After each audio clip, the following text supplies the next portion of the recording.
तो बच्चों, मैं आज आपके सामने नया वीडियो लेके आया हूँ। कक्षा 10 गणित प्रश्नावली 1.2 जो HCF और LCM से संबंधित है, इसका मैं प्रश्न क्रमांक 7 करने जा रहा हूँ। प्रश्न क्रमांक 7 आपके सामने है। यहाँ पे किसी खेल के मैदान के चारों ओर और एक वृत्ताकार पथ है। इस मैदान का एक चक्कर लगाने में सोनिया को 18 मिनट लगते हैं, जबकि इसी मैदान का एक चक्कर लगाने में रवि को 12 मिनट लगते हैं। दोनों एक ही समय पर चलना प्रारंभ करते हैं और एक ही दिशा में एक ही स्थान से चलते हैं। तो कितने समय बाद वे पुनः उसी स्थान पर मिलेंगे? तो क्या दिया है, सोनिया 18 मिनट में पूरा चक्कर लगाती है। मतलब सोनिया और रवि दोनों यहाँ से स्टार्ट करते हैं इस प्रकार से, इस दिशा में। तो सोनिया इसका चक्कर लगाने में 18 मिनट लेती है और रवि इसका चक्कर लगाने में 12 मिनट। तो इसका मतलब ये है कि रवि जब यहाँ से चलना प्रारंभ करता है तो सबसे पहले ना रवि और सोनिया इस स्थान से चलना प्रारंभ करते हैं, तो यहाँ पे रवि पहले पहुँच जाता है। अब सोनिया कहाँ होगी? सोनिया यहाँ की पीछे होगी और मेरे हिसाब से यहाँ पे होगी। जब तक रवि यहाँ पहुँच जाएगा तब तक सोनिया आधा चक्कर लगा पाएगी। फिर दूसरे चक्कर में रवि 12 मिनट में यहाँ कहीं है ना चक्कर लगाएगा 12 मिनट में, और तब तक सोनिया यहाँ पे फिर कहीं यहाँ पे मतलब एक चक्कर लगा पाएगी। जब रवि 2 चक्कर लगा लेगा तब सोनिया एक चक्कर लगा पाएगी। कुछ इस तरह से मतलब आगे पीछे रहेंगे। तो अब अपने को ये बताना है कि ये कितने समय बाद दोनों एक ही स्थान पर, एक ही स्थान कहीं भी हो सकता है, यहाँ भी हो सकता है, कहीं भी हो सकता है, मिलेंगे। तो या तो अपन इसको प्रैक्टिकल करके देखें, और दूसरा ये है सबसे अच्छा क्या है कि हम इसको लघुत्तम निकाल लें। इसका क्या निकाल लें? लघुत्तम या HCF निकाल लें। तो लघुत्तम निकालने के लिए हम वही अभाज्य गुणनखंड विधि से अपन करेंगे। तो सबसे पहले मैं 12 के गुणनखंड कर रहा हूँ। 2 का भाग देंगे तो 6 बार जाएगा 12 में, फिर 2 का भाग 6 में देंगे तो 3 बार जाएगा। तो अपने को 12 के अपने को गुणनखंड मिल गए, 2 गुणा 2, ठीक है, और गुणा 3। ऐसे हम 18 के अपन गुणनखंड करेंगे।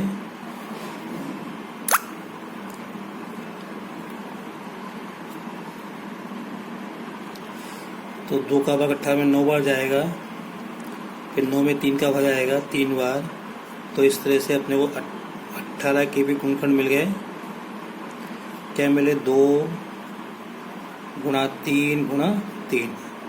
अब देखो हमको यहाँ पे इसका HCF LCM निकालना है, तो सीधे इसको अपन कर सकते हैं। देखो अब इनको अपन घातांक रूप में लिखेंगे। 2 कितने बार है? 2 बार। तो 2 को लिखो 2 पे घात 2। 3 कितने बार है? 1 बार,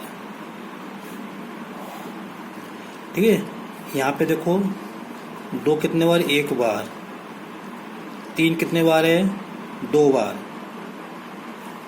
बस। तो अब हमारा जो LCM आएगा वो इससे आएगा। अब इसमें देखो कौन कौन सी संख्या है? 2 और 3 है। तो देखो 2 की सबसे बड़ी घातांक क्या है? 2 है और 1 है। तो ये हम इस सूत्र को लेंगे, जिसकी सबसे अधिक घातांक हुई वो वाला नंबर हम लेंगे। तो 2 पे घात 2 गुणा, यहाँ 3 है, 3 पर अधिक घातांक कितनी है? इस पे 1 है, इस पे 2। तो हम ये वाला नंबर लेंगे, 3 पे घातांक 2। बस। तो ये आपका क्या क्या आ गया? LCM आ गया, बराबर 2 का वर्ग 4 और 3 का वर्ग 9। तो 4 गुणा 9 बराबर 36। तो 36 मिनट आए हैं। इसका मतलब ये है कि ये दोनों 36 मिनट बाद यहाँ पे आकर मिल जाएंगे। कितने? 36 मिनट बाद। अब आप सोचो, बस हमको इतना ही करना है कि 36 मिनट बाद दोनों आके मिलेंगे, ठीक है। 36 मिनट बाद दोनों एक ही स्थान पर मिलेंगे। अब देखो मत 36 मिनट कैसे होंगे कि ये जो है 36 मिनट में रवि 3 चक्कर लगा लेगा। देखो 1 चक्कर में 12 मिनट, 2 चक्कर में 24 मिनट और 3 चक्कर में 36 मिनट। और सोनिया 36 मिनट में 2 चक्कर लगा पाएगी। तो जब रवि का तीसरा चक्कर पूरा होगा और सोनी का दूसरा चक्कर पूरा होगा तो ये कहीं पे आके मतलब यहीं पे आके मिलेंगे। ठीक है, अपने को इससे लेना देना नहीं, अपने को जितना पूछा था कितने समय बाद मिलेंगे, तो 36 मिनट बाद दोनों उस स्थान में मिलेंगे। अब मैं अगला प्रश्न करने से पहले मैं आपको कुछ बातें समझाता हूँ। जैसे 10, ये 10 में 5 का भाग जाएगा, बिल्कुल जाएगा। 20 में 5 का भाग जाएगा, बिल्कुल जाएगा। आप कहोगे कट जाएंगे। 30 में भी जाएगा 5 का भाग। ठीक है, अब इसको 5 का भाग 10 में 2 बार जाएगा, 5 का भाग 20 में 4 बार जाएगा, 5 का भाग 30 में 6 बार जाएगा। इसको और हम समझते हैं, 10 के हम गुणनखंड करते हैं तो 10 के क्या होंगे, 2 गुणा 5, और ये 5 ही लिखा। इसका मतलब ये है कि अगर इसके गुणनखंड में 5 आ रहा है तो निश्चित रूप से ये संख्या इसका भाग 5 का भाग जाएगा। इसी प्रकार यहाँ पे देखते हैं अपन, ये 20 के अपन गुणनखंड करेंगे तो 2 गुणा 5 आएगा, यहाँ पे 5 बचेगा तो ये भी कट जाएगा। फिर यहाँ पे 30 के करते हैं तो 2 गुणा 3 गुणा 5 बटे 5। अब एक बात ध्यान रखो कि जहाँ पे इकाई के स्थान पे 0 आ रहा है, इकाई के स्थान पे 0 आ रहा है और अगर 5 का भाग देना है तो इसका मतलब ये है कि उसके गुणनखंड में 2 और 5 तो होना ही चाहिए। जिसमें इकाई के स्थान पर 0 आ रहा है उसके गुणनखंड में 2 और 5 तो होगा ही। अब हम बात करते हैं यहाँ पे, क्या 6 में 5 का भाग जाएगा, तो वैसे तो दिख रहा है नहीं जाएगा, लेकिन हम समझेंगे कैसे, हम इसको समझेंगे। हम 6 के करेंगे गुणनखंड, 2 और 3 होते हैं 5, तो निश्चित रूप से 5 इसमें नहीं दिख रहा है तो 5 का भाग इसमें नहीं जा रहा। ठीक है ना, तो 5 का भाग किसी संख्या में तभी जाएगा जब इकाई के स्थान पे क्या हो, 0 हो या 5 हो, 0 हो या 5 हो। तो अगला जो प्रश्न है हम उसको ऐसे ही करेंगे। जो ये रहा अगला प्रश्न, उन्होंने ये पूछा है कि जांच करो कि क्या 6 पे घात n अंक 0 पर समाप्त हो सकती है क्या। तो इसको देखो मैं अभी बताता हूँ। तो इससे एक बात तो निश्चित ये निकला कि ये संख्या 0 पे समाप्त हो रही है, तो इसमें क्या दिख रहा है अपने को, 2 और 5 दिख रहा है।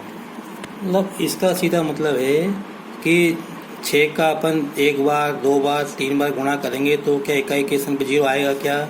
अब n का मतलब क्या है, n का मतलब देखो बच्चों ये प्राकृत संख्या, मतलब 1 2 3 4 5। देखो 6 पे घात अपन ने क्या लिखा, अपन ने यहाँ पे समझा देता हूँ यहाँ पे समझने के लिए केवल। 6 पे घात 1 क्या आएगा, 6 आएगा। 6 पे घात 2 36 आएगा। 6 पे घात 3 36 3 18 216 आएंगे, है ना। ऐसे ही 6 पे घात 4 करेंगे, 6 पे घात 5, तो यहाँ पे हमको इकाई के स्थान पे कभी भी 0 नहीं मिलेगा। अब ये तो हमने करके देखा, हमको तो यहाँ से बताना है, तो ये आपको समझने के बताया। तो इसके लिए क्या है, यहाँ पे हमको थोड़ी भाषा लिखनी पड़ेगी। अगर अपन 6 के गुणनखंड करें, 6 के गुणनखंड करें तो क्या मिलेंगे, अभाज्य गुण 2 और 3 मिलेंगे 6 के, और एक घात ऐसी आएगी। अब यहाँ पे चाहे 1 रखो, चाहे 2 रखो, चाहे 3 रखो, जब तक यहाँ 5 नहीं होगा, 2 और 5 नहीं होंगे, तब तक यहाँ पे इसको मतलब हल करने पे 0 नहीं आएगा। तो बस हमको यही लिखना है यहाँ पे।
तो आप लोग 6 पे घात n 0 पर 0 है, शून्य है ना, पर समाप्त नहीं होगी। 0 पर समाप्त नहीं होने से मतलब इकाई के स्थान पे कभी शून्य नहीं आएगा। इसका अपन कितने बार भी गुणा कर लें, क्यों नहीं आएगा? क्योंकि 6 के गुणनखंड करने पर 2 और 3 आते हैं, तो 6 है ना, हमको शून्य तभी मिलेगा जब यहाँ पे 6 के गुणनखंड करने पे हमको 2 और 5 मिले। लेकिन आपको मालूम है 6 के गुणनखंड में 2 और 5 नहीं आते, 2 और 3 आते हैं। बस अपने को इतना ही लिखना है, ठीक है। एक ऐसा ही प्रश्न अपने को उदाहरण में दिया है, वो आप देख लेना। अगर आपको मेरा वीडियो पसंद आया हो तो इसे लाइक ज़रूर करें। Thank you.